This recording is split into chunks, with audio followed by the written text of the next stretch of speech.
South India shopping mall kilo sale అభిమానుల కోరికపై శ్రావణంలో కూడా ఆషాఢం ధరలకి.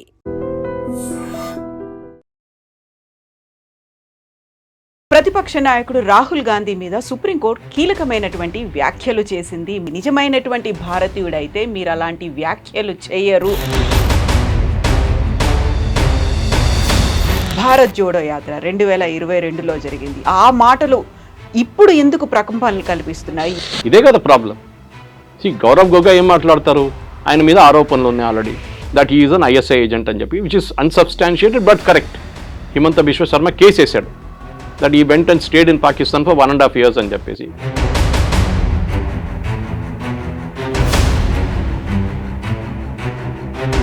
కేవలం ఆర్మీ గురించి మాట్లాడటమే కాదు, చైనా వచ్చి మన దగ్గర ఆక్రమించుకుంటే మన వాళ్ళు ఏం చేస్తున్నారు అనేటువంటి వ్యాఖ్యలతో పాటుగా హ్యాకింగ్ అనేది జరిగింది. అక్కడ ఉన్నటువంటి ఈవీఎంలని హ్యాక్ చేశారు. ఆల్మోస్ట్ ఒక 100 స్థానాల్ని మ్యానిపులేట్ చేశారు, లేకుంటే ఫలితం ఇంకొక రకంగా ఉండేది అని. మన అందరికి తెలిసి ఆయన దగ్గర ఏం ఆధారం ఉంటాయి, అన్సబ్స్టాన్షియేటెడ్ అలిగేషన్స్ అంటారు. నేను కూడా చెప్తాను.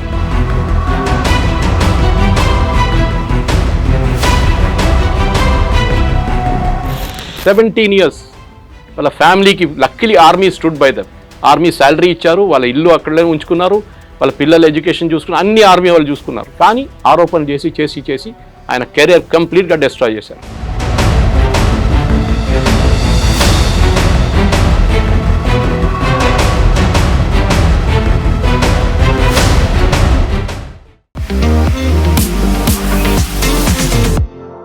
నమస్తే, నేను Kavitha. Welcome to iDream News and నిజాలు. ప్రతిపక్ష నాయకుడు రాహుల్ గాంధీ మీద సుప్రీంకోర్టు కీలకమైనటువంటి వ్యాఖ్యలు చేసింది, మండిపడింది. నిజమైనటువంటి భారతీయుడైతే మీరు అలాంటి వ్యాఖ్యలు చేయరు అంటూ మరొకమారు అలాంటి వ్యాఖ్యలు చేయకూడదు అంటూ కూడా సుప్రీంకోర్టు కీలక కామెంట్స్ చేసింది. యాక్చువల్గా భారత్ జోడో యాత్రలో ఏం జరిగింది, ఎందుకని ఆర్మీ మీద అలాంటి కామెంట్స్ చేయాల్సి వచ్చింది? చైనా 2000 కిలోమీటర్ల భూభాగాన్ని భారతదేశానికి సంబంధించి ఆక్రమించిందా? మనతో పాటుగా ఉన్నారు సీనియర్ జర్నలిస్ట్ సురేష్ కొచ్చాతిల్ గారు. సురేష్ గారు నమస్కారం అండి. భారత్ జోడో యాత్ర 2022లో జరిగింది. అప్పటికి ఆ మాటలు ఇప్పుడు ఎందుకు ప్రకంపనలు కల్పిస్తున్నాయి? ఎందుకని ఆయన మీద అంత తీవ్రంగా సుప్రీంకోర్టు వ్యాఖ్యలు చేయాల్సినటువంటి అవసరం ఉందండి? ఇది జరిగింది ఎందుకంటే ఒక డిఫమేషన్ కేసు ఒకటి వచ్చింది ఉత్తరప్రదేశ్లో, ఒక చిన్న డిస్ట్రిక్ట్ కోర్టులో. ఒక బార్డర్ రోడ్స్ ఆర్గనైజేషన్లో రిటైర్ అయిన ఒక chief engineer, assistant chief engineer, ఆయన కర్నల్ ర్యాంక్లో ఉంటారు వాళ్ళు. ఆయన ఫైల్ చేశారు, ఇట్లా రాహుల్ గాంధీ ఇట్లాంటి వ్యాఖ్యలు చేశారు, నేను అక్కడే ఉంటాను, ఎప్పుడు నేను అక్కడే పనిచేశాను, అక్కడ ఏ 2000 కిలోమీటర్లు పోలేదు, అసలు అక్కడ లైనే లేదు, బార్డర్ లైన్స్ క్లియర్గా డిఫైన్ చేయలేదు, మెక్మోహన్ లైన్ అని. ఇటువైపు మన ఎక్కడైనా వెళ్తూ ఉంటారు. చైనా వాళ్ళు అంటారు అరుణాచల్ ప్రదేశ్ మాదే అంటారు. ఇప్పుడు కూడా మన అరుణాచల్ ప్రదేశ్ నుంచి బయటికి వెళ్ళే చైనాకి వీసా అప్లై చేసిన వాళ్ళు వీసా స్టేపుల్ చేసిస్తారు. ఇప్పుడు కూడా చైనా వాళ్ళు they don't accept Arunachal Pradesh as a part of India. అట్లాంటి టైంలో వ్యాఖ్యలు చేసి ఇట్లా మనకు అందరికి తెలుసు, ఆ టైంలో గల్వాన్లో జరిగిన గొడవ మనకు తెలుసు, డోక్లాంలో జరిగిన గొడవ మనకు తెలుసు. మన దగ్గర 26 నుంచి 30 మంది చనిపోయారు. ఇదంతా సుప్రీంకోర్టు ఇవాళ చెప్పారు. సుప్రీంకోర్టు ఏమన్నారంటే, ఒక యుద్ధం నడుస్తున్నప్పుడు 2 సైడ్లలో లాసెస్ ఉంటుంది. It's a very loaded statement. ఎందుకంటే ఈ ఆపరేషన్ సింధూర్లో ఎన్ని ప్లేన్లు పోయినా అడిగినప్పుడు దానికి సుప్రీంకోర్టు జవాబు ఇది ఇండైరెక్ట్గా. ఒక యుద్ధం నడుస్తున్నప్పుడు 2 సైడ్లలో లాసెస్ ఉంటుంది, మన వైపు ఎందుకు చెప్పడం, అటువైపు ఎందుకు చెప్పట్లేదు అని చెప్పి.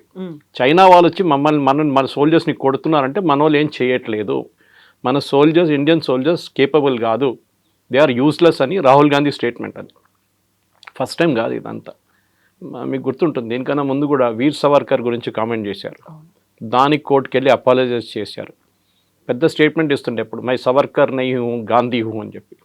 First of all is not a Gandhi, మన అందరికి తెలుసు, వాళ్ళ స్పెల్లింగ్ ఇస్ GHANDY, గండి. వాళ్ళ కమ్యూనిటీ అది, పార్సీ కమ్యూనిటీలో ఒక కమ్యూనిటీలో గండి అని, వాళ్ళ ఫాదర్ అదే కమ్యూనిటీ నుంచి వచ్చిందన్నమాట. మహాత్మా గాంధీ ఏమో పర్ఫ్యూమ్ అమ్ముతున్న వాళ్ళు, గంధం అమ్ముతున్న వాళ్ళు కమ్యూనిటీ గుజరాత్ నుంచి. So that is Mahatma Gandhi's community.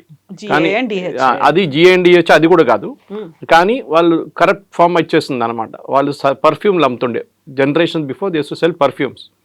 మన దగ్గర అత్తర్లు అమ్ముతారు చూడండి, అట్లాంటి పర్ఫ్యూమ్స్ అమ్ముతుంటే కమ్యూనిటీ పేరు గంధం అమ్ముతున్న వాళ్ళు గంధీ అని వచ్చి అది గాంధీ అయిపోయింది. ఇటువైపు అమ్మ గండి. సో ఎనీవే మనం పక్కన పెడదాం, ఎందుకంటే that issue sorted out because Indira Gandhi ఒకసారి గురువాయూర్ టెంపుల్కి వెళ్ళినప్పుడు ఆమెకు లోన్ పోలేదు. She was the prime minister, she was not allowed inside. The priest very clearly said you are a Parsi, you cannot come inside, so you're out. But ఈ నేను గాంధీని సవర్కర్ కాదని చెప్పేది, సవర్కర్ అనుభవించిన 100th పనిష్మెంట్ కూడా రాహుల్ గాంధీ ఒక రోజు కూడా తట్టుకోలేడు. పెద్ద పెద్ద మాటలు అంటాడు, born with silver spoon in his mouth, license లేకుండా మాట్లాడితే. ఇప్పుడు ఫస్ట్ టైం నేను డైలీ ఆల్మోస్ట్ రాహుల్ గాంధీని ట్విట్టర్లో ట్యాకిల్ చేస్తాను. అబద్ధాల మీద అబద్ధాలు చెప్తారు, అంటే షిఫ్టింగ్ గోల్ పోస్ట్ అని అంటామని ఇంగ్లీష్లో. ఒక అబద్ధం చెప్పి దానికి ఎవరైనా వచ్చి కౌంటర్ చేసినప్పుడు ఏం చేస్తాడు, అక్కడ నుంచి మారిపోయి ఇంకో ప్లేస్కి వెళ్ళిపోతాడు, ఇంకొక అలిగేషన్ చేస్తాడు. అది ఇప్పుడు ఎలక్షన్ కమిషన్ మీద నేను నా దగ్గర అటమ్ బాంబ్ ఉంది, నా దగ్గర హైడ్రోజన్ బాంబ్ ఉందని చెప్పారు. ప్రెస్ కాన్ఫరెన్స్ క్యాన్సిల్ అయిపోయింది. ఎక్స్క్యూజ్ ఏంటంటే శిబు సోరెన్ గారు చనిపోయారు, దానికోసం పోస్ట్పోన్ చేస్తున్నామని.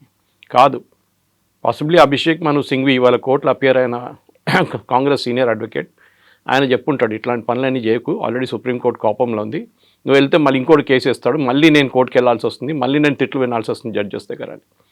జడ్జెస్ ఇంకో చాలా సీరియస్ మాట చెప్పారు. దీనికన్నా సీరియస్ ఏంటంటే, if are an Indian, if you are an Indian, నిజమైన భారతీయుడు అయితే నువ్వు ఇట్లాంటి మాటలు చెప్పవు. అంటే ఆల్రెడీ ఒక కేసు పెండింగ్ ఉంది, that he is holding a British passport. ఇవాళ దాకా రాహుల్ గాంధీ డినై చేయలేదు. బ్యాకాప్స్ అని కంపెనీలో యూకేలో సైన్ చేశాడు that I'm a British citizen అని. British government last week Indian గవర్నమెంట్కి ఆ పాస్పోర్ట్ పేపర్స్ అన్ని హ్యాండ్ ఓవర్ చేశారు. అది ఇప్పుడు కోర్టు కేసు నడుస్తుంది, సో బయటికి రాలేదు ఇంకా. అది కాకుండా మన అందరూ తెలుసు నేషనల్ హెరాల్డ్ కేసులో డాక్టర్ సుబ్రహ్మణ్యం స్వామి ఫైల్ చేసిన కేసు ఒకటి 420 అంటాం మన ఇంగ్లీష్లో, చీటింగ్, హిందీలో 420 అంటాం, చీటింగ్. 420 సెక్షన్ కింద బెయిల్ తీసుకున్నాడు రాహుల్ గాంధీ. ఒక హిస్టరీ ఉంది ఆయనకి, అంటే ఒక సెన్స్ ఆఫ్ ఎంటైటిల్మెంట్ అంటాం. మనం ముందు మన రాజులంతా ఉన్నప్పుడు వాళ్ళని నన్ను ఏం చేయలేరు, నా కొడుకు వాడిని కూడా మీరేం చేయలేరు, ఎందుకంటే వాడు రాజు. ఈ యాటిట్యూడ్ రాహుల్ గాంధీకి ఉంది. నన్ను ఎవరిని ఏం చేయకూడదు, మోదీని విపరీతంగా తిడతారు, అమిత్ షాని తిడతారు, అన్నీ చెప్తారు. ముందు 2002 అని చెప్పుకుంటూ పోయింది, తర్వాత కోర్టు నుంచి అది కూడా ఒక టక్క వచ్చింది, దాది బంద్ అయిపోయింది బిజినెస్ ఇప్పుడు. దాని తర్వాత మీరు చూసుంటారు ఒక ఆర్ఎస్ఎస్ మీద ఒక ఆరోపణ చేశారు. ఆర్ఎస్ఎస్ మన మహాత్మా గాంధీ అసాసినేషన్తో లింక్డ్ అని చెప్తే వాళ్ళు కేసు ఫైల్ చేస్తే మహారాష్ట్రలో మళ్ళీ అక్కడ వెళ్ళి అపాలజైజ్ చేశాడు, ఐఎమ్ సారీ అని చెప్పి. ఇదే పార్టీ లీడర్ దీక్షిత్, మనకు అందరు తెలుసు, షీలా దీక్షిత్ కొడుకు, ఫార్మర్ ఆర్మీ చీఫ్, అంటే అప్పుడు సర్వింగ్ ఆర్మీ చీఫ్ని సడక్క గుండా అని పిలిచారు. అంటే వీళ్ళకి ఒక కాన్స్టెంట్ థీమ్ అంటే ఈ పార్టీలో ఆర్మ్ ఫోర్సెస్ని రెస్పెక్ట్ చేయరు. లేకుండా ఆలోచించండి, పాకిస్తాన్తో జరిగిన ఆపరేషన్ సింధూర్లో ఇవాళ దాకా రాహుల్ గాంధీ ఈ ప్రశ్న అడగలేదు, పాకిస్తాన్ది ఎన్ని ప్లేన్లు పోయినాయని. మన దేశంలో ఎన్ని ప్లేన్లు పోయినాయి ఆయనకు తెలియాలి. పాకిస్తాన్తో ఎంత అసెట్స్ డ్యామేజ్ అయింది అది చెప్పట్లేదు, వాళ్ళే చెప్పారు. మాది ఇన్ని అసెట్స్ పోయినాయి, అబాక్స్ పోయినాయి, మాది హ్యాంగర్ మీద కొట్టారు, అన్నీ చెప్పారు, రన్వే మీద కొట్టారు, వాళ్ళే అంగీకరించారు. కానీ రాహుల్ గాంధీ అది యాక్సెప్ట్ చేయట్లేదు. దీనికన్నా ముందు కూడా మీకు గుర్తుంటుంది, అక్కడ బాలాకోట్ స్ట్రైక్ జరిగినప్పుడు అక్కడ కొంచెం చెట్లు కొట్టేశారని చెప్పాడు రాహుల్ గాంధీ. అదే స్టేట్మెంట్ పాకిస్తాన్ వాళ్ళు చెప్పారు, అక్కడ ఏం జరగలేదు, చెట్లు కొట్టారు. తర్వాత తెలిసింది 300 మంది చనిపోయారు టెర్రరిస్ట్ అని. అక్కడ కొంచెం ట్రైనింగ్ క్యాంప్ ఉండేది, స్పెసిఫిక్ ఇన్ఫర్మేషన్తో కొట్టారు. ఇప్పుడు రీసెంట్ కొట్టినట్టు సింధూర్ లాగా అది కూడా కొట్టారు. ఒక డిఫరెన్స్ ఏంటంటే we had to enter Pakistan. మన దగ్గర అప్పుడు రఫేల్ లేకుండే, రఫేల్లో ఉన్న మిసైల్స్ ఉంటే మనకి పాకిస్తాన్ ఎంటర్ చేయక్కర్లేదు, ఈసారి చేసినట్టు షూట్ అండ్ స్కూట్ చేయొచ్చు. ఇండియా టెరిటరీ నుండి 300 కిలోమీటర్ దాకా మనం కొట్టచ్చు మిసైల్, అది వెళ్ళిపోతుంది ఆ డైరెక్షన్లో. కానీ ఈ రాహుల్ గాంధీ చేస్తున్న ఒక్కొక్క స్టేట్మెంట్కి ఇర్రెస్పాన్సిబిలిటీ. ఎందుకంటే మీకు గుర్తుంటుంది, ఒక మన్మోహన్ సింగ్ గవర్నమెంట్ ఒక డెసిషన్ తీసుకున్నారు పొలిటీషియన్స్ గురించి, వాళ్ళ కేసుల గురించి ఒక క్యాబినెట్ డెసిషన్ తీసుకున్నప్పుడు కాన్స్టిట్యూషన్ క్లబ్ ఢిల్లీలో ప్రెస్ కాన్ఫరెన్స్ నడుస్తున్నప్పుడు కాంగ్రెస్ వాళ్ళది, అక్కడ వచ్చి ఆ బిల్లుని చింపేశారు రాహుల్ గాంధీ అందరి ముందు. Is nobody, he was only an MP. ఆ ఎంపీ కూడా he tore a paper and threw it. I think the time he lost, అప్పుడు ఎంపీ కాదనుకుంటాను నేను, మన్మోహన్ సింగ్ టైంలో చింపేసి పడేశారు. ఒక కాన్స్టిట్యూషన్ అమెరికా క్యాబినెట్ పాస్ చేసిన రెజల్యూషన్ని ప్రెస్ కాన్ఫరెన్స్లో వస్తే నేను చాలా పెద్ద మనిషిని, నేను మన్మోహన్ సింగ్ ఎవడు అని చెప్పి చించి పడేశారు మొత్తం పేపర్ని. ఇది ఆలోచించండి, this is the common attitude. ఒక బాడీ లాంగ్వేజ్ చూస్తే తెలిసిపోతుంది, యారగెంట్. నిన్న చాలా మంచి ఇంట్రెస్టింగ్ వీడియో కూడా వచ్చింది, చూసుంటారు మీరు. The famous British or American psychologist, నాకు ఎగ్జాక్ట్లీ గుర్తులేదు, British or one famous psychologist, చాలా ఫేమస్ ఆయన. ఆయన ఏం చేస్తారంటే అందరు బాడీ లాంగ్వేజ్ స్టడీ చేస్తారు పొలిటీషియన్స్, అండ్ కరెక్ట్గా వస్తుంది అది. So Rahul Gandhi body language పార్లమెంట్లో లాస్ట్ వీక్ జరిగిన డిబేట్లో ఆయన అనలైజ్ చేశారు. అది చూడండి మీరు ఒకసారి. ఈ saying it's a put on show. డ్రామాలో ఎట్లా యాక్ట్ చేస్తారో exactly is acting like that. ముందే ఇంట్లో ప్రాక్టీస్ చేసుకొచ్చి చేస్తున్నట్లు ఉన్నాడు అని చెప్పేసి. సో వీళ్ళందరూ ఈ మీడియా వాళ్ళు కూడా చాలా మట్టుకు కొనుక్కున్నారు అనుకోండి వాళ్ళ మీడియా. ఎందుకంటే Rajdeep Sardesai wife Sagarika Ghosh is MP, TMC MP. ఇటువైపు మీకు గుర్తుంటుంది డ్యూరింగ్ కాంగ్రెస్ టైం రాజ్దీప్ సర్దేశాయ్, శేఖర్ గుప్తా, బర్ఖా దత్ వీళ్ళకందరికి పద్మ అవార్డులు ఇచ్చారు. అది ఎందుకు ఇచ్చారో మనందరికి తెలుసు, వాళ్ళు కొనుక్కున్నారు ఓపెన్గా. అట్ ద సేమ్ టైం ఇప్పుడు చూడండి అన్ని ఆర్టికల్స్ కాంగ్రెస్ వాళ్ళు రాస్తున్న అన్ని ఆర్టికల్స్ ఇండియన్ ఎక్స్ప్రెస్లో వస్తుంది, ఏ పేపర్లో రావట్లేదు. అంటే ఐదర్ వాళ్ళు కొనుక్కున్నారు లేకుంటే స్పాన్సర్డ్ ఆర్టికల్ ఉండొచ్చు. Anyway will come back to this case. ఈ కేసులో కూడా సుప్రీంకోర్టు చాలా క్లియర్ ఏం చెప్పారంటే మీరు ఆపోజిషన్ లీడర్గా ఉన్నప్పుడు you can speak in the parliament. మీకు అక్కడ ప్రొటెక్షన్ కూడా ఉంది. పార్లమెంట్లో ఒక ప్రొటెక్షన్ ఏంటంటే మీరు పార్లమెంట్లో ఏం మాట్లాడినా అది అసెంబ్లీలో కూడా అంతే మీకు రికార్డ్ ఒకటి. Second you won't get nobody can file a case against you. మీరు పార్లమెంట్లో చెప్పాను ఒక ప్రివిలేజ్ ఉంది మీకు, అది ఒక ప్రొటెక్షన్ ఉంది. నేను యాజ్ అ మ్యాటర్ ఆఫ్ డిబేట్లో మాట్లాడుతూ చెప్పారు unless the speaker or chairman తీసేసిన రికార్డ్ తీయకుంటే అది అక్కడే ఉంటుంది. సో దానికోసం చూసుంటారు మీరు చాలా మటుకు హోమ్ మినిస్టర్ కానీ మోదీ గారు కానీ ఎవరైనా పార్లమెంట్లో మాట్లాడినప్పుడు దాని కేసులు తీసుకోరు, ఏ కోర్టు తీసుకోరు కేసెస్. కానీ మీరు సోషల్ మీడియా ఎందుకు యూజ్ చేస్తున్నారని అడిగారు రాహుల్ గాంధీ గారు. బీజేపీ సోషల్ మీడియా కూడా తక్కువేం కాదు, కానీ ఐఎన్సీ కేరళ అని చెప్పి ఒక ట్విట్టర్ హ్యాండిల్ ఉంది, మీరు చూడాలి. హారబుల్ అంటే మోదీ గారు అమ్మగారి నుంచి అందరిని తిడతారు వాళ్ళు పొద్దున్న లేవగానే. అంతా థర్డ్ రేట్ స్టఫ్ అన్నమాట. కానీ వాళ్ళ గురించి ఒక్క మాట కూడా రాహుల్ గాంధీ చెప్పారు. సుప్రియా షిరా అంటే suppose with the head of social media cell, ఆమె రీట్వీట్ చేస్తుంది అదంతా. ఇప్పుడు దాకా 3 సార్లు వార్నింగ్ ఇచ్చిన తర్వాత తీసేశారు ఒక్కొక్క ట్వీట్ వాళ్ళు. సో ఓవరాల్గా చూస్తే ఏంటంటే రాహుల్ గాంధీకి జ్యుడిషియరీ కానీ ఎగ్జిక్యూటివ్ కానీ లెజిస్లేటర్తో ఏం సంబంధం లేదు. మీకు గుర్తుంటుంది ఆయన పార్లమెంట్కి ఒకసారి వచ్చిన టీ-షర్ట్ వేసుకొని వచ్చారు. The speaker had to remind them normal procedure is full hand వేసుకోవాలి పార్లమెంట్లో. ఇప్పుడు మీరు చూడండి ఎవరైనా ఎంపీస్ దే వేరే full hand, nobody wears a half hand shirt. అది ప్రొసీజర్. అది ఈవెన్ కోర్టుకి వెళ్తే కూడా చూడండి ఫుల్ హ్యాండ్ షర్ట్ వేసుకోవాలి. మనం రిమైండ్ చేయాల్సి వచ్చింది. ఏంటంటే అక్కడ వచ్చి మసలు చేపిస్తున్నట్లు అట్లా ఎంటైటిల్మెంట్ అన్నమాట. నేను కూర్చున్నప్పుడు ఆ రోజు చూస్తుంటారు మీ డిబేట్లో ఇట్లా చేయబెట్టాడు. యూజువలీ మోదీ గారు పక్కన అమిత్ షా పక్కన రాజ్నాథ్ సింగ్ పక్కన నిర్మలా సీతారామన్ లేకుంటే పీయూష్ గోయల్ అందరు లైన్లో కూర్చుంటారు, చిన్నపిల్లలు కూర్చున్నట్ల క్లాస్లో. ఈయన పక్కన ఎవరిని కూర్చొనియట్లేదు. ముగ్గురు ఇక్కడ సీట్లు తీసేసి ఇట్లా కూర్చున్నాడు. వాళ్ళందరూ ఇంకా కూర్చోవాల్సి వచ్చింది. ఇక్కడ పక్కన దూరంలో కేసీ వేణుగోపాల్ కూర్చున్నాడు. That body language that day I tweeted this body language is extremely danger. ఒక అరెగెన్స్. అది ఇవాళ సుప్రీంకోర్టు తీసుకొచ్చి కింద పడేశారు. అది జరిగింది. సో ఇప్పుడు కేవలం ఆర్మీ గురించి మాట్లాడటమే కాదు, చైనా వచ్చి మన దగ్గర ఆక్రమించుకుంటే మన వాళ్ళు ఏం చేస్తున్నారు అనేటువంటి వ్యాఖ్యలతో పాటుగా హ్యాకింగ్ అనేది జరిగింది. అక్కడ ఉన్నటువంటి ఈవీఎంలని హ్యాక్ చేశారు. ఆల్మోస్ట్ ఒక 100 స్థానాల్ని మ్యానిపులేట్ చేశారు, లేకుంటే ఫలితం ఇంకొక రకంగా ఉండేది అనేది ఒక దేశమంతా ఆలోచించుకునేలా చేసింది, మాట్లాడుకునేలా చేసింది. నిజంగా అది జరిగిందా అనేది దానికి సంబంధించే కదా నేను ఒక బాంబు లాంటిది నేను బయట పెట్టబోతున్నాను, నా దగ్గర ఆధారాలు ఉన్నాయి అనేటువంటి మాట. మన అందరికి తెలిసి ఆయన దగ్గర ఏం ఆధారాలు ఉంటాయి, అన్సబ్స్టాన్షియేటెడ్ అలిగేషన్స్ అంటారు. నేను కూడా చెప్తాను, తెలంగాణలో అన్ని అసెంబ్లీ కాన్స్టిట్యున్సీలో హ్యాకింగ్ జరిగింది, దానికోసం రేవంత్ రెడ్డి ముఖ్యమంత్రి అయ్యండి. యాక్సెప్ట్ చేస్తారా? అప్పుడంతగా తెలంగాణలో బాగానే జరిగింది, కర్ణాటకలో బాగా జరిగింది, మిగతా place. First of all EVM machines hack చేయలేరు. అది ఎన్నోసార్లు ఎలక్షన్ కమిషన్ ప్రూవ్ చేశారు, ఛాలెంజ్ చేశారు కాంగ్రెస్ వాళ్ళని. రండి మీరు కాదు మాకు ఇవ్వండి, మీరు ఇంటికి తీసుకెళ్తా అని చెప్పండి అరవింద్ కేజ్రీవాల్. ఇంటికి తీసుకెళ్ళి మీరు ఏమైనా చేసుకుంటారు కదా, మా ముందు పెడుతున్నాం, రోజంతా కూర్చోండి ఇక్కడ, మేము మీకు చాయ్ పెడతాము, బిస్కెట్లు పెడతాము, లంచ్ పెడతాము, డిన్నర్ పెడతాం, మీరు హ్యాక్ చేయండి. యాక్సెప్ట్ చేయలేదు వాళ్ళు. ఎవడో ఫారిన్ కంట్రీలో కూర్చొని ఒక ఈవీఎం లాగా తయారు చేసి దాన్ని హ్యాక్ చేసి చూపించాడు. ఫస్ట్ ఆఫ్ ఆల్ ఇంటర్నెట్కి కనెక్టెడ్ ఉండాలి హ్యాకింగ్ జరగాలంటే. రెండవది ఎలక్షన్ మిషన్ని, ఆ ఈవీఎం మిషన్ని తీసుకున్నప్పుడు క్యాండిడేట్ పేరు ఉండదు దాని మీద. వీళ్ళందరూ తీసుకెళ్ళి బూత్కి వెళ్ళి ఆ రోజు సాయంత్రం క్యాండిడేట్ లిస్ట్ దాంట్లో లోపల ఇన్సర్ట్ చేస్తారు. మూడవది ఎలక్షన్ జరిగే ముందు గంట సేపు ముందు మొత్తం మిషన్ టెస్ట్ చేస్తారు. ఎలక్షన్ ఏజెంట్స్ ముందు ఈ అన్ని పార్టీలతో సహా టెస్ట్ చేస్తారు. దాంట్లో ఎన్నోసార్లు ఎలక్షన్ కమిషన్ ఛాలెంజ్ చేశారు. వీళ్ళు సుప్రీంకోర్టు కూడా వెళ్ళారు. సుప్రీంకోర్టుకి ఇది చెప్పారు, nothing, it cannot be tampered with, చాలా క్లియర్గా చెప్పారు. అప్పుడు ఆ స్టోరీ బంద్ అయిపోయింది, గోల్ పోస్ట్ షిఫ్ట్ అయిపోయింది. ఇప్పుడు నేను ఆటం బాంబు వేస్తాను, హైడ్రోజన్ బాంబు వేస్తానని తిరుగుతున్నాడు. అదే కథ వస్తుంది. వాళ్ళకి కావాల్సిన వాళ్ళు ఓడిపోయిన సీట్లు తీస్తారు, వాళ్ళు గెలిచిన సీట్ల గురించి మాట్లాడరు. We can always prove that also.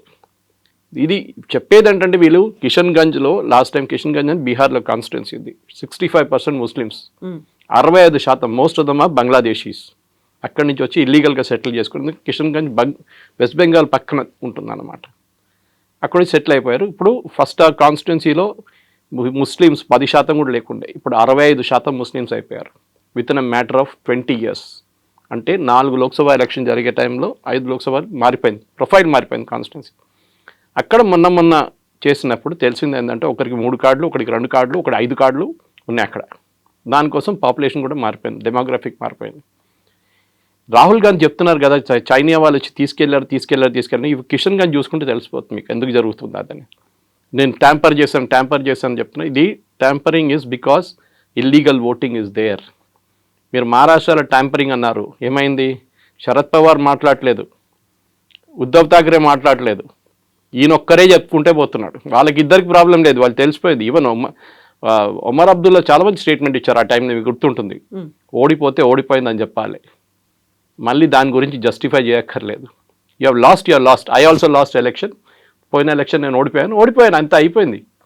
Next election గెలిచి వచ్చాను కదా నేను మళ్ళీ అని. కానీ ఓడిపోయింది దానికి మళ్ళీ కాన్స్పిరసీ థియరీలు అది ఇది.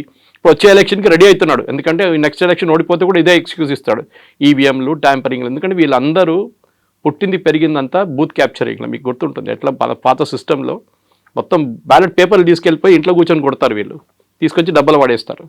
ఓల్డ్ సిటీలో చాలా ఫేమస్ ఉండే అప్పుడు. సుల్తాన్ సలావుద్దీన్ ఓవైసీ ఇప్పుడున్న అసదుద్దీన్ ఓవైసీ వాళ్ళ ఫాదర్ ఉన్నప్పుడు కూడా 90% ఓటింగ్ జరుగుతుండే.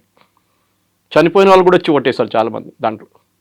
అది ఇప్పుడు కూడా నడుస్తుంది. అది బీహార్లో చూసాం కదా, 22 లక్షల మంది చనిపోయిన వాళ్ళు లిస్ట్ ఇంకా ఉన్నారంట. అక్కడ తేజస్వి యాదవ్ మొన్న కాన్స్పిరసీ చూపించి నా పేరు లేదు చూడండి, కానీ ఇంకొక ఐడి కార్డు. ఇప్పుడు చూస్తే అది ఇష్యూనే చేయలేదంట. అట్లా లేదు, అంతా తయారు చేసుకొని పెట్టుకున్నారు. కుక్క ఫోటో పెట్టి ఒక ఐడి కార్డు తయారు చేశారు, మనం చూసుంటారు మీరు. ఇప్పుడు ఎలక్షన్ కమిషన్ చెప్తే ఎవరు ఇష్యూనే చేయలేదు. అట్లా వీళ్ళందరూ కూర్చొని ఏదో ఫోటోషాప్లో తయారు చేసుకుంటున్నారు, మళ్ళీ ప్రెస్ కాన్ఫరెన్స్లో పెడతారు. అది కాగానే డినై చేసి వెళ్ళిపోతున్నారు. మళ్ళీ ఆ స్టోరీ లేదు, మళ్ళీ అయిపోయింది. దానికి షెల్ఫ్ లైఫ్ అంటాం. ఇప్పుడు 24 గంటలు ఉంటుంది షెల్ఫ్ లైఫ్. రాహుల్ గాంధీ ఇంత మాట్లాడుతున్నారు కదా, చైనా వాళ్ళు వచ్చి 2000 కిలోమీటర్లు తీసుకెళ్లారని. వాళ్ళ great grand father Jawaharlal Nehru టైంలో ఏం జరిగిందండి? అక్సాయ్ చిన్ అని చెప్పి హాఫ్ లదాఖ్ చైనాకి ఇచ్చేశారు. లాజిక్ ఏంటి? అక్కడ హర్యానా సైజ్ ఆలోచించి, హర్యానా సైజ్లో ఉన్న ఒక స్టేట్ చైనాకి నెహ్రూ గిఫ్ట్గా ఇచ్చేశారు. అక్కడ ఏం లేదులే, ఏం చేసుకుంటామని చెప్పేసి. అక్కడ ఏం చెట్లు కూడా ఉండవు, అక్కడ ఎందుకు అక్కడ రాళ్ళు గీళ్ళు ఉన్నాయి, మనం ఏం చేసుకుంటామని చెప్పి గిఫ్ట్ చేశారు. ఆలోచించండి, 38,000 స్క్వేర్ కిలోమీటర్స్ పంజాబ్ స్టేట్ లాంటి సైజ్. ఇప్పుడు కూడా మీరు లదాఖ్ మ్యాప్ చూస్తే చాలా బాగుంటుంది చూడడానికి. Half of Ladakh is with China, ఇంకొక హాఫ్ పాకిస్తాన్ గిఫ్ట్ చేసేసారు. పిఓకే అని చెప్తాం మనం ఇప్పుడు. అది ఎవరు ఇచ్చారు? అది కూడా నెహ్రూ ఇచ్చారు.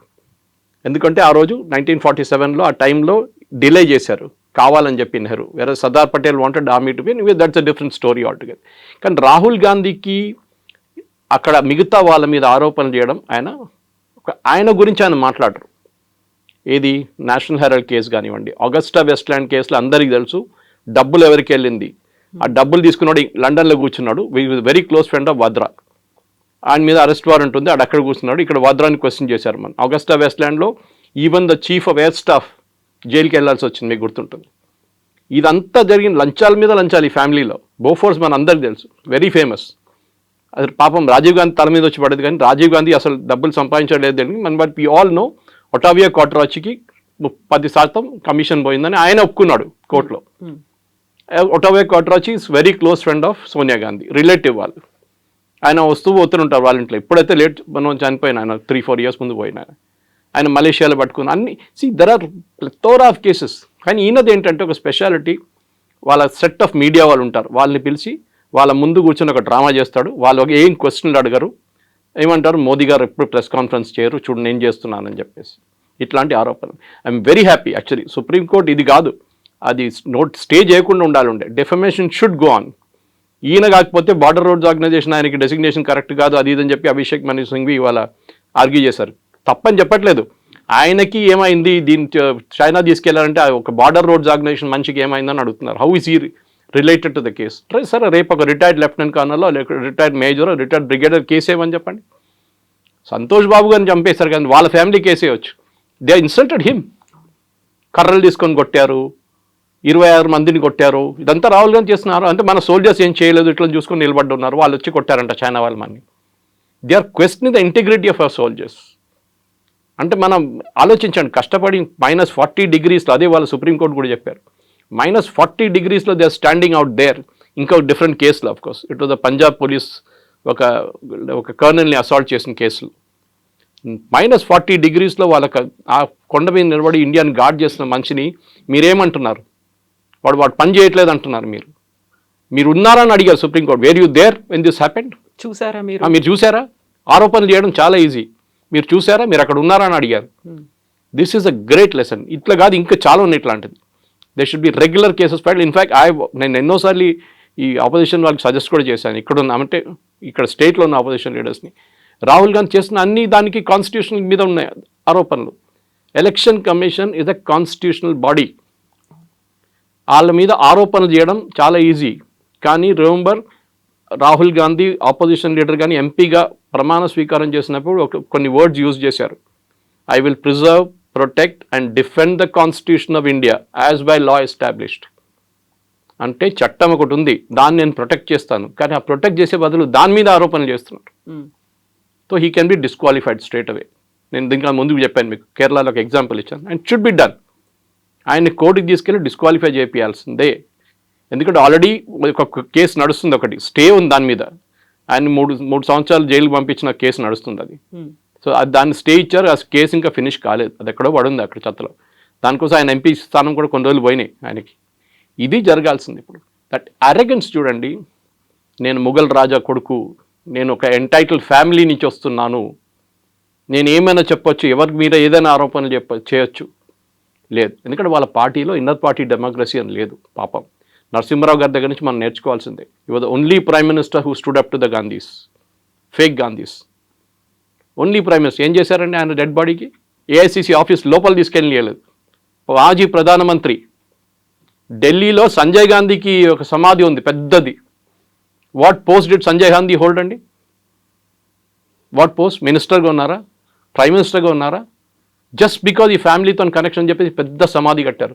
నరసింహరావు గారిని తీసుకొచ్చి ఇక్కడ నెక్లెస్ రోడ్ కాడ వీ నో వాట్ హ్యాపెండ్, రాత్రి ఏం జరిగింది, కుక్కలు ఏం చేశారో మన అందరికి తెలుసు. This is what I'm saying. వాళ్ళ సీతారాం కేసరిని టాయిలెట్ లోపల లాక్ చేసిన ఇన్సిడెంట్ మీకు తెలుసు. సోనియా గాంధీని ప్రెసిడెంట్ చేయాలంటే ఆయన ఒప్పుకోలేదు. నేను రాజీనామా చేయనని చెప్తే ఆ రోజు ఏఐసిసి ఆఫీస్లో టాయిలెట్ లోపల బంద్ చేయించి ఆయనతో రాజీనామా చేయించాను. ఆలోచించండి, లైట్ ఆఫ్ చేసేసి పడేస్తారు వాళ్ళు, టాయిలెట్లో పడేసి. ఇట్లాంటి పార్టీ ఇది. ఆరోపణలు చేయడం చాలా ఈజీ. ఇక్కడ కూడా చూస్తున్న తెలంగాణలో కూడా కల్చర్ ఉంది. మోదీ గారి మీద ఆరోపణ చేస్తూనే ఉంటారు. I wish BJP had a legal cell, strong legal cell. ఢిల్లీలో వాళ్ళ దగ్గర ఉంది, స్ట్రాంగ్ లీగల్ సెల్ ఉంది వాళ్ళ దగ్గర. చాలామంది MPs are actually good lawyers. కేసులు ఫైల్ చేయండి. మీరు హెల్తీ డిబేట్ కావాలని డెమోక్రసీలో లేదని చెప్పట్లేదు. కానీ సుప్రీంకోర్టు చెప్పినట్ల లేనిపోయిన ఆరోపణలు చేయడం, రఫేల్ పోయిందని ఇక్కడ రేవంత్ రెడ్డి కూడా రిపీట్ చేశారు. We should file a case against it. What proof do you have? మీరు అక్కడ ఉన్నారా రఫేల్ పడినప్పుడు? చూసారా మీరు రఫేల్ ఎట్లా ఉంటుంది మీకు తెలుసా? ఫస్ట్ ఆఫ్ ఆల్ ఏ పోయిన ఆరోపణలు ఏంటండి? You're demoralizing soldiers. వాళ్ళ టార్గెట్ సోల్జర్స్ కాదు, వాళ్ళ టార్గెట్ మోదీ. సోల్జర్ని కొట్టారంటే మోదీ ఇన్ఎఫెక్టివ్, మోదీ అని చేయట్లేదు. చైనా మీద భజన చేస్తుంటారు. యూ నో వన్ థింగ్, మీరు చూస్తుంటారు ఫేమస్ సిగ్నేచర్ చేస్తున్న రాహుల్ గాంధీ జీ జింగ్పిన్తో నాకు సైన్ చేస్తున్న ఒక అగ్రిమెంట్ వాళ్ళ టైంలో, వాళ్ళ హయాంలో. సోనియా గాంధీ వెనక నిలబడినారు, జీ జింగ్పిన్ స్టాండింగ్ అండ్ ఈ signing with another Chinese party official. 300 కోట్లు ఇచ్చారండి రాజీవ్ గాంధీ ఫౌండేషన్కి వాళ్ళు, చైనీస్ వాళ్ళు, ఒఫీషియల్ ఆన్ రికార్డ్. ఎందుకు ఇచ్చారండి 300? అడిగితే ఏమంటున్నారంటే రీసెర్చ్ చేయడానికి ఇచ్చారంట. చైనా వాళ్ళు Rajiv Gandhi foundation which is the private trust run by Sonia గాంధీకి 300 కోట్లు ఒఫీషియల్గా ఇచ్చారు.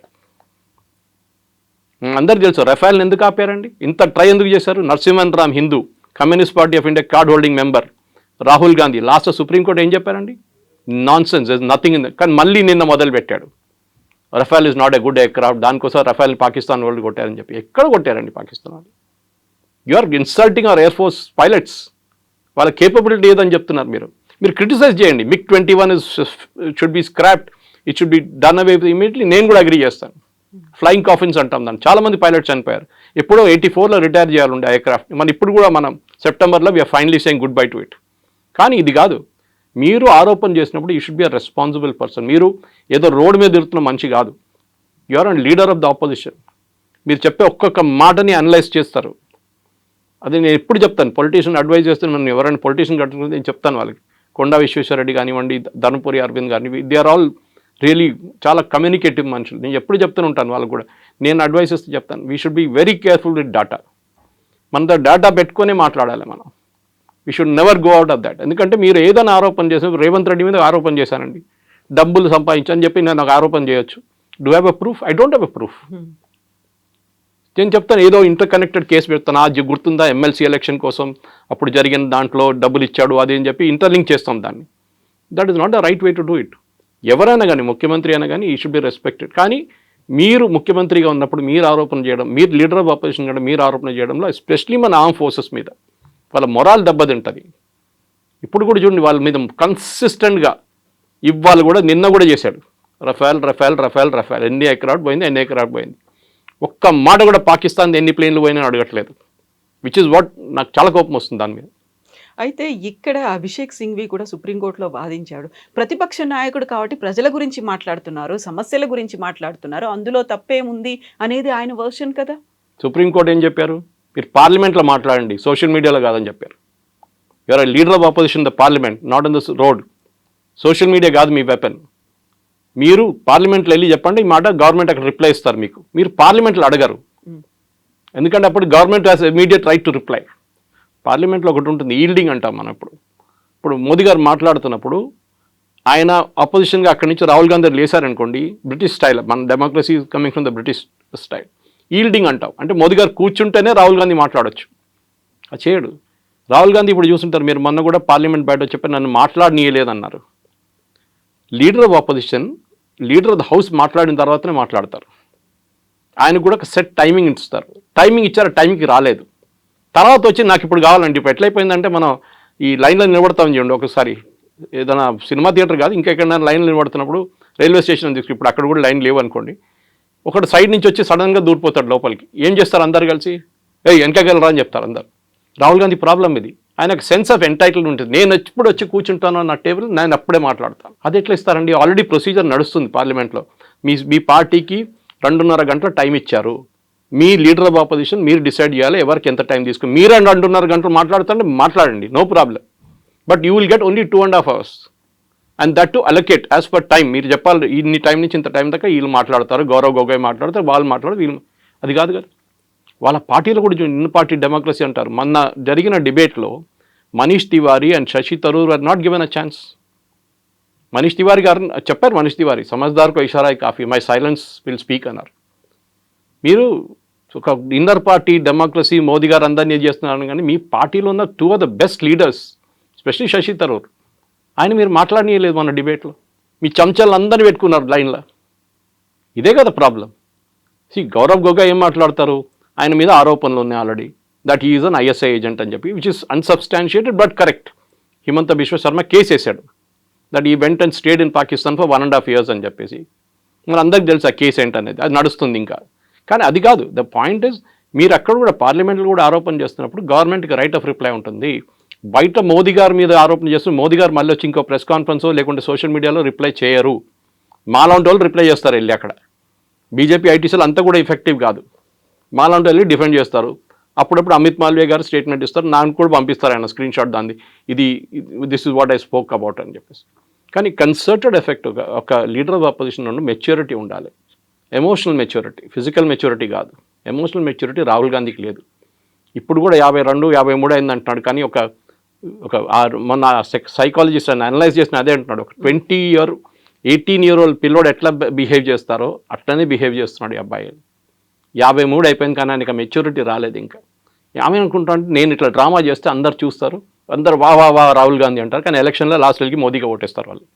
ఇది ప్రాబ్లం. అయితే కేవలం రాహుల్ గాంధీ మాత్రమే కదా, ఆ అదర్ లీడర్స్ కూడా అడుగుతున్నారు, మనం ఎంత నష్టపోయాము, నిజంగానే మనకు ఉన్నటువంటి ఫైటర్ జెట్లను కోల్పోయామా అనే మాట. అదే మాటని ట్రంప్ అన్నారు, అదే మాటని పాకిస్తాన్ చెప్తోంది, అదే మాటని మన వాళ్ళు అడుగుతున్నప్పుడు why there is no answer. Zardari ఏం చెప్పారు మొన్న పాకిస్తాన్ పార్లమెంట్లో, హమారే లోగ్ భారత్ కే పార్లమెంట్ మే బైఠే హై. మా వాళ్ళు భారత్ పార్లమెంట్లో కూర్చున్నారంట. So he is hinting at. There are certain secrets చెప్పారండి, ఎప్పుడు చెప్పకూడదు కూడా.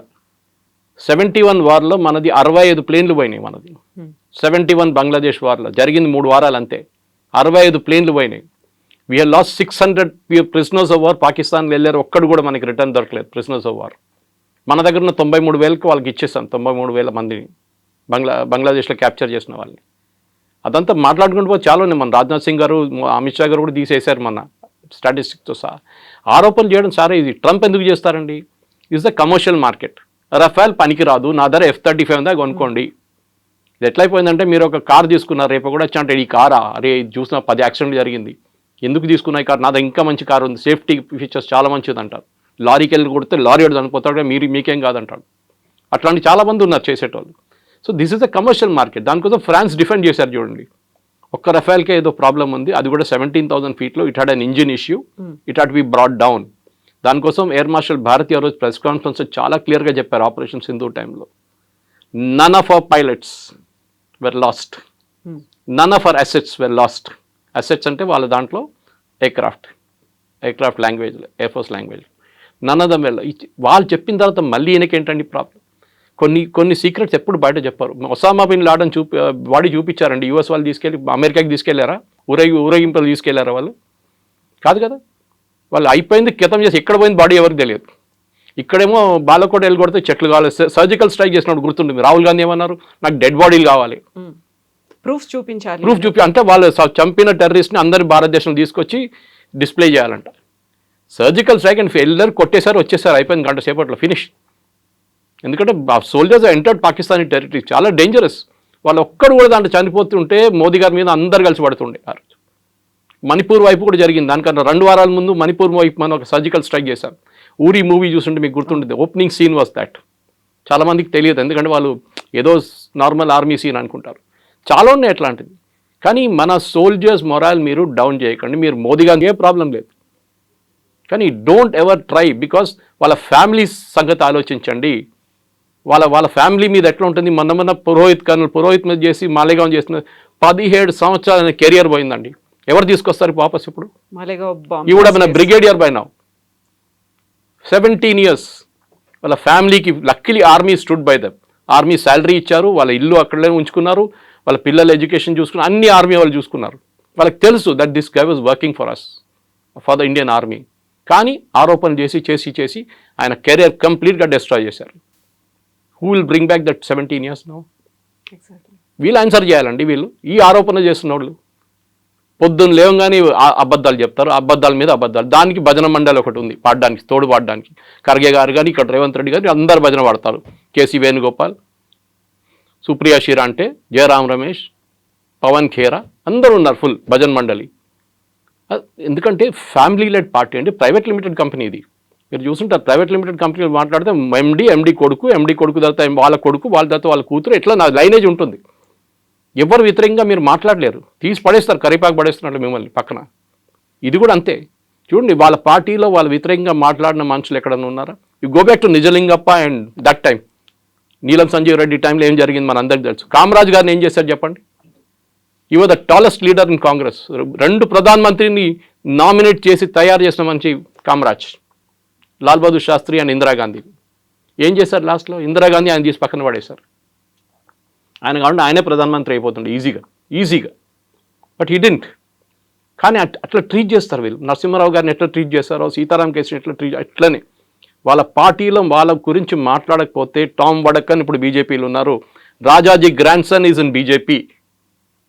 మీకెందుకు? Me all the tallest leaders in Congress from Uttar Pradesh, Rita Bahuguna is in BJP. వీళ్ళందరూ అంతే. బికాజ్ వీళ్ళ యాటిట్యూడ్ ఏంటంటే మాకు భజన మండలి, మేమేం చెప్తే అదే నిజం. వేదవాక్యం అంటారు చూడండి మా దాంట్లో మలయాళంలో. It is that only. You can not go out of that Lakshman Rekha. ఇప్పుడు పదే ట్రంప్ మాట చెప్తున్నాడు, నా వల్లే యుద్ధం ఆగింది, ఎందుకంటే ఇద్దరి దగ్గర న్యూక్లియర్ వార్ హెడ్స్ ఉన్నాయి, అదైతే మొత్తం సర్వనాశనం అయ్యేది నేను చెప్పాను కాబట్టి. ఎక్కడ ప్రధానమంత్రి నరేంద్ర మోదీ కానీ పార్లమెంట్లో జరిగినటువంటి ప్రసంగంలో ట్రంప్ పేరు తీసుకోలేదు. ఎవరో చెప్తే మేము ఆపలేదు అనే మాట చెప్పారు తప్ప ఎక్కడ he is not taking Trump names. ఎందుకంటే ఆయన భయపడుతున్నారు. ఎందుకంత భయం అనేటువంటి ఒక మాట కూడా ఉంది. ఎమోషనల్ మెచ్యూరిటీ అంటారు దాన్ని. దీనికి రాహుల్ గాంధీ సంగతి చెప్పాను మీకు. ట్రంప్ ఏం చెప్పారండి ఫస్ట్? దానికన్నా ముందు ఏం చెప్పారు? నేను ట్రేడ్ టాక్స్ పెట్టి నేను అగ్రిమెంట్ తీసుకొచ్చాను. ట్రేడ్ టాక్స్ ఏమైందండి ఇప్పుడు? అంటే they was no trade talks, ఒట్టి హవా. ట్రంప్ ఎట్లయిపోయిందండి ఇప్పుడు? నేను మొన్న ట్వీట్ చేశాను దాని గురించి. World War II కూడా నేనే ఆపానంటాడు కంట్రీ రేపు కావాలంటే. ఆయనకి నోబెల్ ప్రైజ్ కావాలి, ఓపెన్గా చెప్పారు కదా వాళ్ళ ప్రెస్ సెక్రటరీ, మాకు నోబెల్ ప్రైజ్ కావాలి, నోబెల్ పీస్ ప్రైజ్ కావాలి మాకు. దానికి ఇప్పుడు రోడ్ మీద ఇద్దరు కొట్టుకుంటే కూడా నేనే వెళ్ళి స్టాప్ చేశాను అంటాడు ట్రంప్ రేపు. మన దగ్గర చిన్న యాక్సిడెంట్ జరిగితే కొట్టుకుంటుంది చూడండి రోడ్ మీద, అట్లా అయిపోతుంది. అది కూడా నేనే ఆపాను అంటాడు. ఎవరు సీరియస్గా తీసుకుంటలేరు. ఇది పాత ఒక స్టోరీ ఉండే, మన చిన్నప్పుడు వినుంటారు, పులి వచ్చింది అని చెప్తారు ఊర్లో. లాస్ట్ నిజంగా పులి వచ్చినప్పుడు ఎవరు రాడు కూడా అక్కడ. ఆ సంగతి ఇది. మీరు రష్యా యుక్రెయిన్ ఆపేస్తాను 2 రోజులు అన్నాడు, ఏమైందండి? వాళ్ళు ఇప్పుడు కూడా కొట్టుకుంటున్నారు పిచ్చోళ్ళలాగా. మా ఇండియా పాకిస్తాన్ మీరేం ఆపారండి? ట్రేడ్ డీల్ చెప్పాం వాళ్ళు ముందు చూపించి నేను ఆపాను అంటాడు. ట్రేడ్ డీల్ ఏమైనా జరిగిందా? First of all there is no call from Trump, everybody agrees. Call చేసింది ఓన్లీ రూబియో, వాళ్ళ వైస్ ప్రెసిడెంట్ ఒకరే కాల్ చేశారు అక్కడి నుంచి. జేడీ వ్యాన్స్ కాల్ చేశారు, మార్కో రూబియో కాల్ చేశారు. ట్రంప్ ఎక్కడ మాట్లాడలేదు. ఇక్కడ always said my team negotiated with them, we would agreed. నేనే చేశాను అంటారు. ఎందుకంటే ఆయనకు నోబెల్ ప్రైజ్ కాదు, లేకుండా వైస్ ప్రెసిడెంట్ నోబెల్ ప్రైజ్ వచ్చేస్తుంది. ఆయనకు అది టెన్షన్. ఆయనకి క్రెడిట్ ఎవరికి రాకూడదు, నాకే రావాలి క్రెడిట్. సో ట్రంప్ ఒక మెంటల్ ఆలోచించండి, హీఈస్ పబ్లిసిటీ సీకర్. ఆయన అన్ని ఏదో ఎరిట్రియా, అక్కడ ఏదో ఆఫ్రికాలో ఎన్నో సంవత్సరాల నుంచి కొట్టుకుంటున్నారు. వాళ్ళు పిలిచి వైట్ హౌస్లో కూర్చొని సంతకం పెట్టించారు. వాళ్ళు ఏం పెట్టారో వాళ్ళకే తెలియదు. వాళ్ళు అన్నారంట తర్వాత, ఏం పెట్టి మాకు తెలియదు, పిలిచాడు సంతకం పెట్టమని మేము పెట్టాం. మళ్ళీ నెక్స్ట్ డే వెళ్ళి మళ్ళీ కొట్టుకుంటున్నారు అక్కడ. మళ్ళీ ఏం పీస్ అండి ఇది? నేను అక్కడ ఆపాను, నేను ఇక్కడ ఆపాను అంట. ఎక్కడ ఇదే అంటున్నాను. మన దగ్గర వైట్ స్కిన్ మెంటాలిటీ ఒకటి ఉందండి. నేషనల్ అవార్డు వస్తే నేషనల్ అవార్డు కాదు, ఆస్కర్ వస్తే ఆస్కర్. ఎందుకంటే వైట్ స్కిన్ కూడా వచ్చింది కదా, తెల్ల white skin is still very good for us. Oscar రావాలి నాకు. నేషనల్ అవార్డు వచ్చిందా? నేషనల్ అవార్డే కదా, అది అంతర్జాతీయ స్థాయిలో ఉంది. అంతర్జాతీయ స్థాయి కాదు. వైట్ స్కిన్ మెంటాలిటీ ఇంకా పోలేదండి మనకి. ఇప్పుడు కూడా చూడండి, ఒక అమెరికనో బ్రిటిషో రోడ్డు మీద కనిపిస్తే మీ బిహేవియర్ ఎట్లా ఉంటుంది మీదని చెప్పట్లేదు. Normal human being Indians behaviour ఎట్లా ఉంది, వాడిని ఎట్లా టోపీ ఇద్దాం, 100 రూపాయల ప్రోడక్ట్ వాడికి 500 ఎట్లా అమ్ముతాం, ఇది చూస్తుంటాం అన్నమాట. వాడు దానికైనా స్మార్ట్ ఫెలో, వాడు చూస్తాడు వీని ఎట్లా టోపీ వేయాలని చూస్తుంటాడు వాడు. ఇది మన white skin attitude. So Trump చెప్పారని చెప్పి ద మెచ్యూరిటీ ఆఫ్ మోదీ ఎక్కడ వస్తుందండి? ఏ ఎక్సైట్మెంట్ లేదు ఆయన ఫేస్లో, ఒక ఎమోషన్ కూడా కనిపించదు. ఎవరు నాతో మాట్లాడలేదు. నో వరల్డ్ లీడర్ లేకుంటే రేపు అంటాడు ఇంకో లీడర్ జీవితం చేయించా అంటాడు. మళ్ళీ రేపు పాకిస్తాన్ దగ్గర ఆయిల్ ఉంటే నేనే వచ్చి చేస్తాను. పాకిస్తాన్ పరేషాన్ అయిపోతుంది, ఇక్కడ మేము ఇంకా తవ్వలేదు, ఏం చేయలేదు, మా ఆయిల్ ఇస్తా అంటున్నాడు ఈయన. సో మనం కూడా పాకిస్తాన్ నుంచి కొనుక్కునే 3 సంవత్సరాల తర్వాత ట్రంప్ ఉండరు, వెళ్ళిపోతాడు. ఈ కెనాట్ కాంటెస్ట్ ఎలక్షన్ అయిపోయింది. వాళ్ళ 2 టైమ్స్ ఉంటాయి యూఎస్ ప్రెసిడెంట్కి. దాని తర్వాత వచ్చేటోడు ఏంటి, వాడు మొత్తం మార్చేస్తాడు రూల్ అంతా. ఏం చేస్తారు అప్పుడు పాకిస్తాన్ లేదు. So you have to keep your neutrality. చాలా మెచ్యూర్గా చేశారు. యూకే FTA సైన్ చేసామా మనం, ఫ్రీ ట్రేడ్ అగ్రిమెంట్. ఇప్పుడు యూరోపియన్ యూనియన్తో చేయబోతున్నాం. We just shift our markets అంతే. నేను చాలా ఛానల్స్ డిబేట్ చేస్తూ చెప్పాను. నేను యూఎస్కి ఇండియాకు ఉన్న ట్రేడ్ రిలేషన్స్లో 3-4 ప్రోడక్ట్స్ ఇంపార్టెంట్. దాంట్లో ఒకటి ఫార్మస్యూటికల్స్. మన దగ్గర మందులు కొనుక్కపోతే ఆ డోలోకి వాడు $10 ఇవ్వాల్సి వస్తుంది ఒక స్ట్రిప్కి. మన దగ్గర కొనుక్కుంటా అని చెప్పి తక్కువ. నేను I'm just giving an indicative rate. మన దగ్గర వెళ్ళి ఫార్మస్యూటికల్స్ వాళ్ళు బతుకుతున్నారు యూఎస్. అదర్వైజ్ వాళ్ళు 10 times కాస్ట్ ఇవ్వాల్సి వస్తుంది. We're the pharma capital of the world. Next మనది జెమ్స్ అండ్ జ్యువెలరీ. మన దగ్గర పాలిష్ అయ్యి సూరత్ నుంచి పాలిష్ చేసి కట్ చేసి పంపిస్తారు. ఇంకెవరు దాన్ని చేయమని చెప్పండి. I will challenge. Maximum Bangkok నుంచి తెప్పించుకుంటారు. అక్కడ వాళ్ళ దగ్గర న్యాచురల్ స్టోన్స్ ఉండవు, ఆర్టిఫిషియల్ స్టోన్స్ ఉంటాయి. ఎక్కడ తెప్పించుకుంటారు మీరు? కొనాల్సినోడు మీరు బంగారం 50,000 రూపాయలు ఉన్నప్పుడు కూడా కొన్నారా? బంగారం కొన్నారా? నేను పెళ్లి చేసుకున్నప్పుడు 15,000 ఉండే అప్పుడు 91. Now what is it? Close to 1 lakh rupees. మా దాంట్లో తొల అంటారు, మీ దాంట్లో తొల, అక్కడ తొల అంటారు, మా దాంట్లో 8 grams మా దాంట్లో క్యాల్కులేషన్. ఇప్పుడు యావరేజ్ ప్రైస్ పెట్టుకుంది 1 lakh అయిందండి. 15,000 కూడా బంగారం కొన్నామా? 1 lakhలో మీరు ఏదైనా మలబార్ గోల్డ్ లేకుంటే జాయ్ లుకాస్ లేకుంటే ఇక్కడ వెళ్ళి తిరగండి ఒకసారి. మన సూపర్ మార్కెట్ కన్నా ఎక్కువ రష్ అక్కడ ఉంటుంది. ఎవరు ఆపరండి కొనడం అది. So they will buy what ever rate Americans will buy. వాళ్ళకి ఎక్కడ ఉండదు. ఇప్పుడు చూడండి, మొన్న కార్ సేల్స్ గురించి చెప్తున్నారు. Ford company first time it is reported losses. ఎందుకంటే వాళ్ళు చిన్న ప్రోడక్ట్స్ వాళ్ళు తయారు చేయలేరు. They have to buy from China or India or Mexico or Canada. అమెరికాలో ప్రాబ్లం, నేను ఇప్పుడు ఒక ఎగ్జాంపుల్ ఇస్తాను. అమెరికా వైట్ హస్ ఫెయిల్డ్ అనేది, మీ ఇంటికి ప్లంబర్ వస్తాడు ట్యాప్ ఫిక్స్ చేయడానికి. ఒక ఇండియన్ ఈక్వలెంట్ తీసుకుంటాను, అమెరికన్ ఈక్వలెంట్ తీసుకోను. ట్యాప్ కాస్ట్ 250 రూపాయలు. ఫిక్స్ చేసేటోడు 500 తీసుకుంటాడు. You're out. మార్కెట్ అవుట్ అయిపోయింది. That is what happens in America. అమెరికాలో వాడు ఇంకేం చేయడు. మన దగ్గర ఏం చేస్తాం, మనం చాలా స్మార్ట్. మనం వచ్చినప్పుడు ఆ గడ్డ పోయింది ఒకసారి చూసుకో, ఇది కొంచెం లీక్ అవుతుంది చూసుకో, అక్కడ పోయింది చూసుకో అని చెప్పి అంత 10 పనులు చేయించుకుంటాం 500కి. అక్కడ చేయలేరు, వాడు వచ్చిన పని చేసి వెళ్ళిపోతాడు. So you are out price from the market. అదే యాపిల్ వాళ్ళు చెప్తున్నారు కదా, ఇదే ఫోన్ మీరు ఇండియా మీద 100% డ్యూటీ వేయండి, అప్పుడు కూడా still cheaper than making it in US. వాళ్ళ పర్ డాలర్ వేజ్ మీకు తెలుసు ఎంత హై ఉంటుందని, వాళ్ళ కాస్ట్ ఆఫ్ లివింగ్ హై ఉంది. మన దగ్గర శ్రీపెరంబదూర్లో ఈజీగా చేయించుకుంటారు దానికన్నా చాలా తక్కువ రేట్లో. This is America has become totally out priced of the market. వాళ్ళ స్టీల్ కొనలేము, వాళ్ళ కాపర్ కొనలేము. నేను చెప్తున్నాను కదా, మోదీ గారు ఏం చేయాలంటే 0% ఇచ్చేసేయండి, except for dairy products and agriculture and of course చిన్న చిన్న కొన్ని ఉంటాయి, అది మనం చేయలేము. స్పెషల్ డైరీ ఎందుకు మనం అబ్జెక్ట్ చేస్తున్నాం, అమెరికా నుంచి ఇంపోర్ట్ ఎందుకు అబ్జెక్ట్ చేస్తున్నాం అంటే వాళ్ళ ఆవులకి మీట్ పెడతారు, మన ఇక్కడ గడ్డి ఇస్తాం వాళ్ళకి, వాళ్ళు మీట్ ఇస్తారు, మీట్ ప్రొడక్ట్స్ ఇస్తారు తినడానికి. అది వీ విల్ నాట్ యాక్సెప్ట్. ఎందుకంటే మన ఆవుకి గడ్డి అది మీట్ పెట్టి బీఫ్ పెట్టి దానికి తిండి ఇచ్చిన తర్వాత ఆ పాలు మనం వాడం. So we're very clear, we will not use it. Because మిగతా స్టేట్ నుంచి మనకు పాలు వస్తుంది కదా, మిగతా కంట్రీస్ నుంచి చాలా కంట్రీస్ వస్తుంది, అది మనం ఎందుకు తీసుకుంటున్నాం ఇప్పుడు కూడా. We're self sufficient. మనోడు ఎవరు కొన్నాడు, పిచ్చోడు కొంటాడు అక్కడ వెళ్ళి అంత అంత డబ్బులు పెట్టి కొనడానికి. మన దగ్గర పాలు వస్తున్నాయి, అన్ని డైరీలు ఉన్నాయి ఇక్కడ. Next agriculture. మీరు ఇక్కడ నుంచి ఇప్పుడు వాళ్ళు చూసాను బాస్మతి సేల్స్, నేను అనుకున్న US top, US 6th position ఉంది బాస్మతి సేల్స్ మన దగ్గర నుంచి. So we have no threat except agriculture. MSME, third sector was MSME. మన ఎంఎస్ఎంఈ అంటే చిన్న చిన్న కార్ఖానాలు, మీరు ఫతేనగర్ వెళ్ళండి, బాల్నగర్ వెళ్ళండి, వెల్డింగ్ షాపులు, ఈ లేత్ షాపులు, ఇట్లాంటి చిన్న చిన్న కార్ఖానాలు ఉంటాయి. We have to protect them. 50 కోట్లు 10 కోట్లు 20 కోట్లు టర్న్ ఓవర్ చేసిన కంపెనీలు వాళ్ళు ప్రొటెక్ట్ లేకుండా యూఎస్ వచ్చి మొత్తం మార్కెట్ మటాష్ చేసి పడేస్తారు. ఎందుకంటే వాళ్ళ దగ్గర సబ్సిడీ ఉంటుంది, గవర్నమెంట్ వాళ్ళకి చాలా సబ్సిడీ ఇస్తారు, దాన్ని మన మీద వచ్చి దేశేస్తారు. అగ్రికల్చర్ కూడా హెవీ సబ్సిడీ దగ్గర మనం కూడా ఇస్తాం, లేదని చెప్పట్లేదు. But it's a bigger picture. Modi గారు చేస్తున్న మీరు అడిగిన ప్రశ్నకి మెచ్యూరిటీ చూడండి, పార్లమెంట్లో రిప్లై చేస్తారు. అక్కడ లేని ఇక్కడ లేని, ఎందుకంటే రేపు your friend my enemies my friend అంటాం. రేపు మనం మళ్ళీ చేయగలపాల్సి వస్తుంది. ఒక రోజు ట్రంప్ దిగొస్తాడు కిందికి, ఆ రోజు గుర్తుపెట్టుకుంటాడు, నేను అది తిట్టాను చూడ, నన్ను ఇట్లా తిట్టావాను ఆ రోజు అని చెప్తాడు. అప్పుడు మేమేం తిట్టలేదండి, మీరే తిట్టారు నన్ను. We're very careful to you, we didn't mention your name anywhere. మీ పేరు ఎక్కడ చెప్పలేదు, మేము చాలా మెచ్యూర్గా బిహేవ్ చేశాం. అది that is the political maturity of a leader versus Rahul Gandhi Chinese వాళ్ళు వచ్చి మన సోల్జర్స్ని కొట్టారని చెప్పి డిఫరెన్స్ అక్కడ వస్తుంది అన్నమాట. Yes sir, thank you so much sir. Thank you very much. Thank you. నిజంగా ప్రస్తుతం ఉన్నటువంటి సమాజం దేనికి ప్రయారిటీ ఇస్తుంది? ఆర్థిక సంబంధాల చుట్టూ మాత్రమే తిరుగుతోంది. మళ్ళీ ఎన్నికలంగానే చాలా విరక్తి కలుగుతున్నాం. మంచి అనిపిస్తుంది కదా, లేడీస్ కూడా ఛాలెంజింగ్ జాబ్స్ చేసినప్పుడు చాలా బాగుంటది. ట్రాఫిక్ అసిస్టెంట్స్ గా నియమించిన ట్రాన్స్జెండర్స్ అందరితో సాల్యూట్ చేయించుకుంటున్నారు. ఫుడ్ డెలివరీ ఇవ్వటానికి వెళ్ళినటువంటి డెలివరీ బాయ్ అనిల్ పై కళ్ళ ముందు